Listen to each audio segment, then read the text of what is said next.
I know Coach Cubitt and Coach Banks will be up here shortly after I am, so if you have questions for them, I kind of wanted to add them to the press conference because I know you got questions for them also. So they'll be up here in about 10 minutes.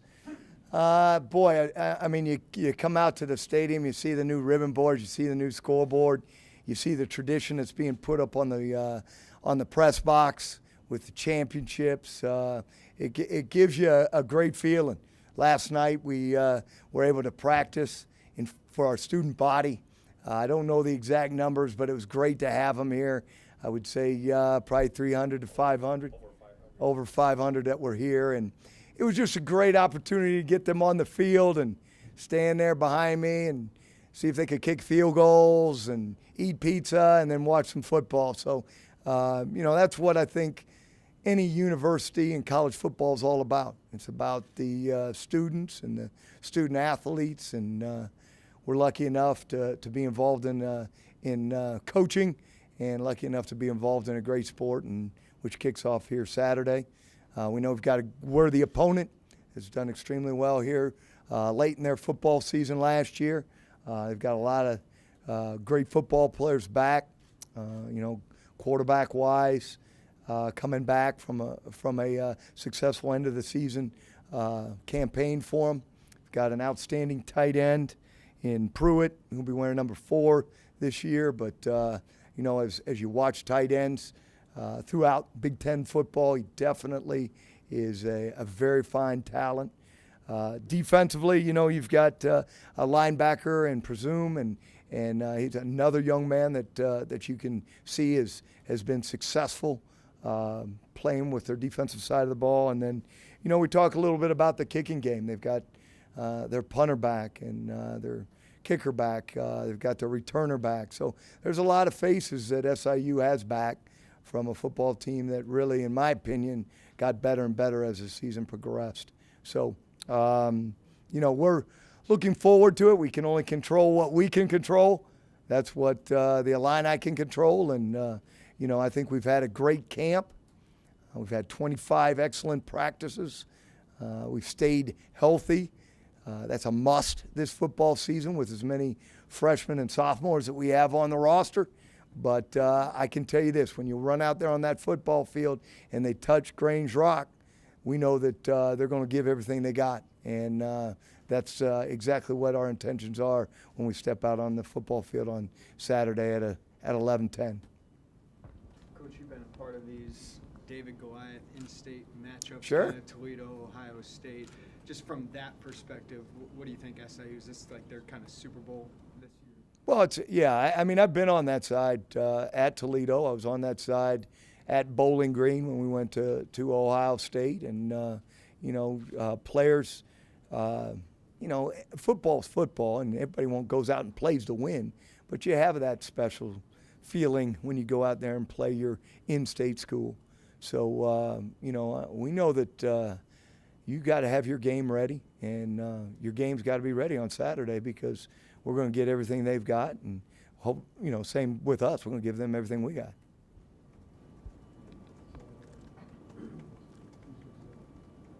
Coach, can you talk in general terms of what kind of progression you'd like the offensive line to still make? You saw them come together and stay together a little bit. They had a couple of injuries, but what do you want to see? What's the next step with those guys? Well, I think Coach Ricker's done a phenomenal job of bonding a group together.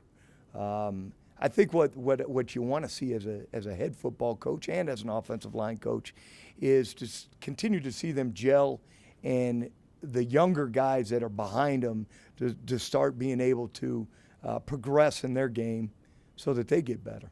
So, I think depth is another concern that we have at that position. So the Joe Spencers and the Christian DeLauros and Austin Schmidt and Dallas Hinkhouse, and they have to start continually getting their game better so that we can build that offensive line into a solid unit of 8 instead of maybe having a solid unit of 6. Because of the heat, Coach, Saturday, Might your depth be tested even a little more? I mean, might you have to rotate more guys in and out? Is fatigue going to be a factor Saturday? Well, I know our players have done a phenomenal job throughout the summer and throughout camp. Now, camp wasn't as hot as they've been before. I know that. And, you know, my philosophy, regardless of the weather, is to play your 2s and your 3s. I mean, the only way a player is going to get better, philosophy-wise, this is mine, is to play and to be a part of going out there on the football field in a game situation. So I think it's very important. You're going to see some freshmen out there playing on Saturday. That's just how we're going to become a better football team, because I really don't believe that we can get any better as a football team or as a unit if we don't play. So, you know, regardless of the weather and regardless of that, you're going to see some 2s and a couple 2.5s. We don't even have 3s, 2.5s playing. Joe Spencer, what have you seen from him the last week? Maturity, no question. You know, last year, it's awfully hard to play as a freshman on the offensive line. Awfully hard. Everywhere I've been at, it's just, you know, it's extremely hard. Your body, learning the game, all those things. And what I've seen with Joe in the last year and a half is I've seen a maturity. His body's changed, and he understands the game, and he always did. But now his body's helping him perform because he's stronger and he's faster and he's more prepared to play.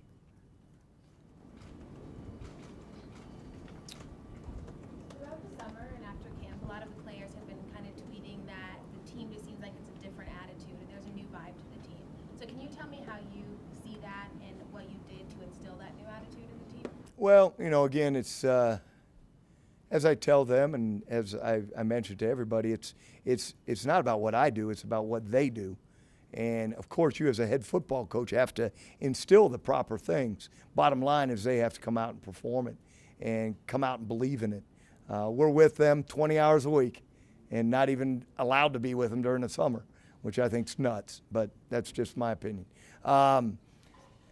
What I've seen with this football team is a credit to what our players have done after the Northwestern game. And I mentioned that, you know, for the last 9 months, there's been a belief and a sense of urgency to perform as a family, perform as a team. And those players have been the ones, along with the coaching staff, to formulate it and then to build off of it. And as a coach, seeing what they did this summer, I was proud of the way that not just we got better as football players, but we got better as a family and as a team. Any specific players you see kind of emerging more as a leader? You know, of course, you strap it on to the seniors because this is their last go-round. And, you know, you want them to be involved with, this is their team. What do you want to be known as? And, you know, I think the seniors would probably definitely be. But because we're such a young football team, there's been some young football players that have to step up in that leadership category.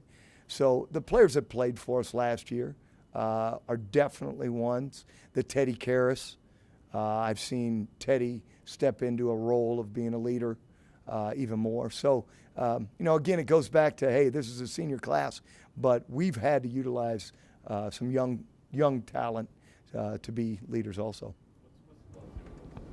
Lunt? No, he's not. You know, we're not going to have him on the sidelines. He's able to be with recruits.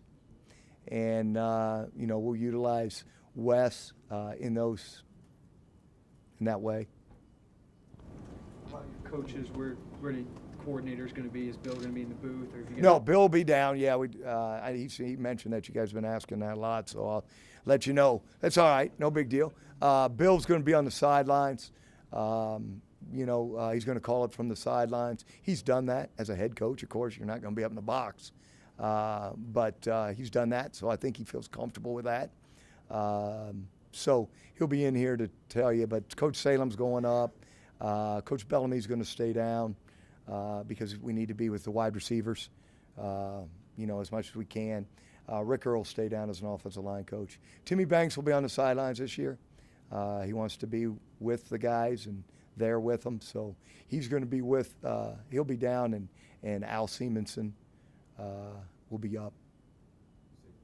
The right receiver as much as you can. Just because there's the numbers that are playing, you're usually playing with 3 wide receivers. The substitutions, that sort of thing is more why Mike needs to be down with the wide receivers for all that.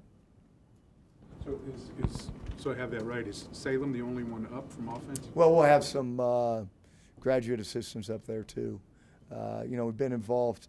He's still not totally for sure which other one he might want up there, but right now I know Bellamy will be on the sidelines and Ricker will be on the sidelines, and himself. So what are the pros and cons of playing an FCS team? I mean, I guess I'm going to take a little bit of what Coach Tressel used to say. FCS, not FCS. I think that, being the state-supported institution, that the opportunity to play an in-state team is important. I think it's important that that we give the FCS or whoever it is the opportunity to play, and we play them. Kind of keep it in state. So at Big Ten Media Day, I remember you said you were anxious for camp to get started. So where's the anxiety level as a season? Huge. Anxious. I mean, that's, again, you want to see how far this team has become, this family has become, and that's all going to be shown with what we do out on Saturday at 11 o'clock. But, what our players have shown us as a coaching staff has been huge. I mean, from classroom to discipline to being involved in this community, it's leaps and bounds to what it was before. So now it's time to translate that on the football field. And there's always correlations between that, in my opinion, as a coach. And I've always seen it in the teams that I've been around, is that if you're doing things right off the field, then on the field that should pay off.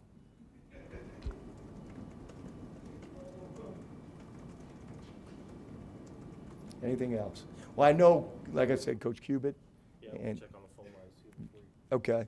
Coach Cubitt and Coach Banks will be up here because I think that that's important that you get to hear from them. We also still have, we are going to touch the Red Grange Rock. Every one of our football players will touch that before we come running out on the football field. Right down here, yep. That was the Grange. Grange Rock. Yeah, the rock that's coming right out of the thing. We will touch that as we're running out onto the field. We will be out for the national anthem, which they haven't been out, or we weren't out last year, so we will be attacking the field earlier so that we'll be all on the sidelines for the national anthem, the singing of the national anthem. We still have our Thursday night camps that'll start next Thursday, not this Thursday, but next Thursday, that first week of September, where it's opened up for the community, 5:30. Our position players and coach will coach a free camp from 5:30 to 6:30 so that we can get the community members here in Memorial Stadium to meet our players and play some football. So I'd like that out as much as we can too, because we had great numbers last year.